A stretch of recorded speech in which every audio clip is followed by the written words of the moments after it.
தலைவி உந்தன் கண் பார்க்கும் பொழுதே தலைப்புச் செய்தி தந்தாயே. தலைப்புச் செய்தி புரியாமல் தவித்தே தலைப்பை கையில் தந்தாயே.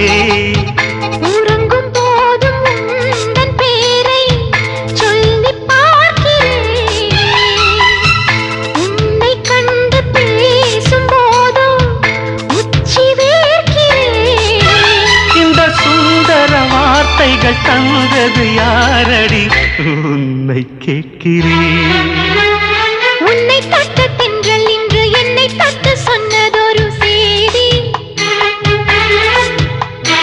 உள்ளுக்குள்ளே ஆசை வைத்து தள்ளி தள்ளி போவதென்ன நீதி.